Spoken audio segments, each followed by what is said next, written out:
Hello dear friends, welcome to our channel intensive study. जैसा कि आपको पता ही है कि हम क्लास 7 की मैथ्स कर रहे हैं एनसीईआरटी की, और हम चैप्टर कौन सा कंटिन्यू कर रहे हैं? We have been continuing the chapter of data handling. हम चैप्टर 3 को कंटिन्यू कर रहे हैं, data handling. Question number 3 is number of children in 6 different classes are given below.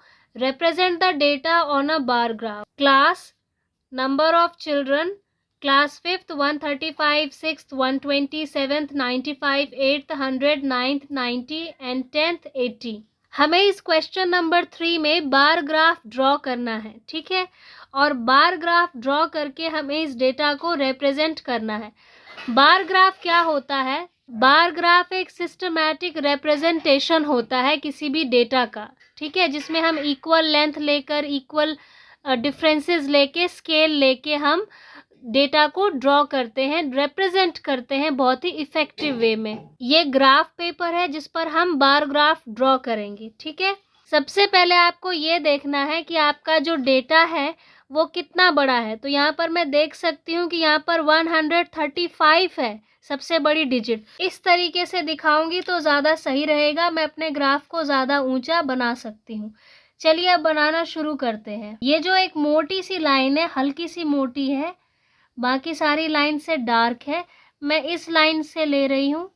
इसी लाइन पर आप ड्रॉ करेंगे। ये हो गया हमारा वाई एक्सिस।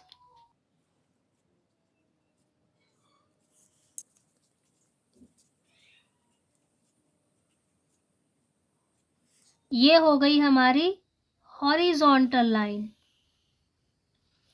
ये वर्टिकल लाइन, ये हॉरिजॉन्टल लाइन। वर्टिकल लाइन पर मैं नंबर्स दिखा सकती हूँ। मैं यहाँ पर लिखूंगी नंबर ऑफ चिल्ड्रन।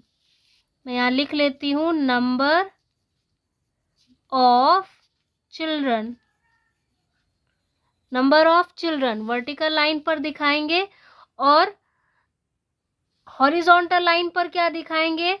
यहाँ पर दिखाएंगे क्लास। अब क्लास 5th 6th अभी मैं लिखूंगी। अब चलिए नंबर्स लेते हैं। अब यहाँ पे 135 है, 120 है, 95 है, 100 है, 90 है, 80 है। तो इसको मैं 10 से स्टार्ट करती हूँ। 10 का गैप ले लेंगे इसमें। सबसे पहले तो जहाँ पर ये दोनों लाइंस मिलती हैं, वर्टिकल और हॉरिजॉन्टल, यहाँ पर आप लिखेंगे 0। पहली जो हल्की सी डार्क लाइन है, यहाँ पर लिखेंगे 10, यहाँ पर 20, 30, देन यहाँ पर 40, 50, 60, 70, 80, 90, 100, 110, 120, 130, ठीक है। और थोड़ा सा आगे इसको बढ़ाएंगे। ये 130 है, तो अगला वाला जो बॉक्स होगा वो 140 होगा। चलिए अब बस यहीं तक इसको ले जाते हैं, क्योंकि इससे ज़्यादा यहाँ पर नंबर्स हैं भी नहीं। लास्ट नंबर 135 है, तो ये हमने कर लिया। अब आ जाते हैं क्लासेस पे। तो क्लासेस कौन कौन सी हैं? एक एक बॉक्स को एक एक क्लास दे देते हैं, एक एक बॉक्स छोड़ छोड़ के। जैसे ये हो जाएगा 5th क्लास, ठीक है। एक बॉक्स को छोड़िए, दूसरा बॉक्स हो जाएगा 6th क्लास। एक बॉक्स को छोड़ दो, तीसरा बॉक्स हो जाएगा 7th क्लास। फिर इसको छोड़ा 8th क्लास। फिर एक बॉक्स को छोड़ दो 9th क्लास, और फिर एक को छोड़ देंगे 10th क्लास, ठीक है। इस तरीके से हमने अरेंज कर लिया। अब सबसे पहले आते हैं 5th क्लास में। 5th क्लास में कितने बच्चे हैं? 5th क्लास में नंबर ऑफ चिल्ड्रन है 135। तो 130 तो मुझे यहाँ डायरेक्टली दिखता है, लेकिन 135 कहाँ होगा, यही तो जानना है। तो देखिए, आप 130 से थोड़ा सा ऊपर जब आप देखेंगे तो यहाँ पर 140 से आधा नीचे और 130 से आधा ऊपर हल्की सी एक लाइन है, इसे आपको मानना है 135। ये आपका 135 है।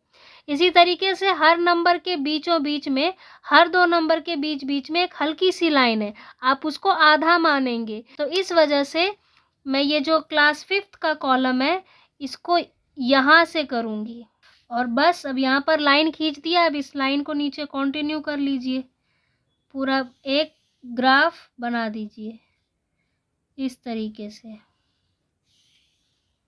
ये 5th क्लास का ग्राफ बन गया। अब आते हैं क्लास 6 पे। क्लास 6 में 120 बच्चे हैं। ये रहा 120, डायरेक्टली ये नंबर मुझे दिखाई दे रहा है। और ये रही 6th क्लास। तो मैं ठीक यहाँ पर इस लाइन में ऊपर पे ये लाइन ड्रॉ कर लेती हूँ। तो अब ये मुझे दिख गया यहाँ पे 6th क्लास, और ये मैंने 120 पे इसकी लाइन ड्रॉ कर दी, क्योंकि 6th क्लास में 120 बच्चे हैं, इसलिए ये ग्राफ 120 नंबर पर लाई करना चाहिए, 120 तक पहुंचना चाहिए। अब आते हैं 7th क्लास में। 7th क्लास में बच्चे हैं 95। तो ये रहा 90, ये रहा 100। इनके बीचों बीच ये जो हल्की सी लाइन है ये हमें दिखाती है 95। तो चलिए 95 को ड्रॉ करते हैं।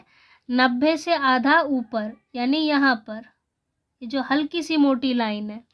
क्लास 7 हो गया 95। ये 90 पर भी नहीं है, ये 100 पर भी नहीं है, ये बीचों बीच है, आधा है, ये 95 पर है। क्लास 7 हमें दिखता है 95 स्टूडेंट्स का। अब हमें देखना है क्लास 8 में कितने बच्चे हैं। 100 बच्चे हैं। तो ये रहा 100 के सामने वाली लाइन है यहाँ पर, ठीक यहाँ पर मैं ड्रॉ कर देती हूँ। अब आते हैं क्लास 9 पे। क्लास 9 में 90 बच्चे हैं। तो 90 ये रहे बच्चे 90। यहाँ पर मैं हल्की सी लाइन खींच देती हूँ ताकि मैं भूलूँ नहीं। और चलिए बस लाइन को ड्रॉ करते हैं। तो 9th क्लास में 90 स्टूडेंट है। अब आते हैं 10th क्लास में। 10th क्लास में कितने बच्चे हैं। 80 बच्चे हैं। तो ये रहे 80 के ठीक सामने ये जो लाइन है ये होनी चाहिए, ठीक 80 के सामने यहाँ पर। तो ये ग्राफ हमने बना लिया है। ये क्लास है, हमारे क्लासेस नीचे हैं, यहाँ पर नंबर ऑफ चिल्ड्रन है। अच्छा, अब हमें स्केल भी लिखना है। स्केल कितने का हमने लिया है। Scale 1 unit is equal to 10 students. हमने जो स्केल है वो 10 स्टूडेंट्स का लिया है, क्योंकि आप देखिए 0 से पहला नंबर क्या है, 0 के बाद पहला नंबर है 10। यही हमारा स्केल है। हमारे हर स्टूडेंट के नंबर के बीच में 10-10 का गैप है, 10, 20, 30, 40, 50। तो हमने डिफरेंस कितने का लिया है, 10 का लिया है। तो scale 1 unit is equal to 10 students. ठीक है, 10-10 स्टूडेंट्स का गैप हमने लिया है। अब हमें कुछ क्वेश्चंस के आंसर देने हैं। अब इस क्वेश्चन के फर्स्ट पार्ट में हमसे पूछा है how would you choose a scale. आप स्केल कैसे चूज करोगे। तो स्केल मैंने आपको बता ही दिया कि हमने 10-10 स्टूडेंट्स का गैप लिया है। हमारा जो स्केल है वो 10 स्टूडेंट्स का है। सो स्केल क्या है हमारा, scale 1 unit is equal to 10 students. हमने 10-10 स्टूडेंट्स का गैप लिया है, दैट इज वाई हमारा स्केल 10 स्टूडेंट्स का है। इस क्वेश्चन के बी पार्ट में हमसे पूछा है answer the following questions. Question का फर्स्ट पार्ट है which class has the maximum number of children. किस क्लास के मैक्सिमम नंबर ऑफ चिल्ड्रन है। तो देखिए जिसका बार ग्राफ सबसे बड़ा होगा उसी क्लास के बच्चे सबसे ज़्यादा होंगे। तो मैं देख सकती हूँ कि 5th क्लास का जो बार ग्राफ है वो सबसे बड़ा है, 135 तक जा रहा है। तो मैक्सिमम चिल्ड्रन जो हैं वो 5th क्लास में है। Which class has the maximum number of children? 5th class. 5th class. इस क्वेश्चन का सेकंड पार्ट है एंड द मिनिमम बच्चे कौन सी क्लास में है। तो जिसका बार ग्राफ सबसे छोटा होगा उसी में सबसे कम बच्चे होंगे। तो आप देख सकते हैं कि ये जो 10th क्लास का जो बार ग्राफ है ये सबसे छोटा है, इन सभी से छोटा है। तो 10th क्लास में मिनिमम स्टूडेंट्स हैं। तो दूसरे का आंसर है 10th क्लास। ठीक है, मैक्सिमम बच्चे जो हैं वो 5th क्लास में हैं और मिनिमम जो बच्चे हैं वो 10th क्लास में हैं। अब आते हैं सेकंड पार्ट पे। Find the ratio of students of class 6 to the students of class 8। Class 6 के जो बच्चे हैं जो कि 120 हैं और क्लास 8 के जो बच्चे हैं जो कि 100 हैं, इनका आप रेशो निकालें। तो सबसे पहले आपको रेशो में ध्यान देना है कि जो पहले बोला है उसको आप पहले लिखेंगे और जो बाद में बोला है उसे आप बाद में लिखेंगे। ये हमसे रेशो फाइंड करने को कह रहा है ratio of students 6th to 8th, class 6th to class 8th, यानी पहले क्लास 6 के बच्चे आएंगे। क्लास 6 में कितने बच्चे हैं? 120, तो 120 को रखिए अपॉन के ऊपर, ठीक, अपॉन को ऐसे ड्रॉ कर लीजिए अपॉन, और 8th क्लास में कितने बच्चे हैं? 8th क्लास में बच्चे मैं देख रही हूँ 100, तो 8th क्लास में है 100 बच्चे, 6 के और 8th के। इस तरीके से आप लिखेंगे, पहले 6 है तो अपॉन के ऊपर 6, बाद में 8th है तो अपॉन के नीचे 8th। अब इसे कैंसिल करेंगे, 0 से 0 कैंसिल हो जाएगा, 2 5 होता है 10 और 2 6 होता है 12। 6/5 को मैं लिख सकती हूँ 6:5। अब ये इससे ज़्यादा कैंसिल नहीं होगा, जब ज़्यादा कैंसिल नहीं होता है, आगे कैंसिल ना हो, तो वही हमारा फाइनल रेशो बन जाता है।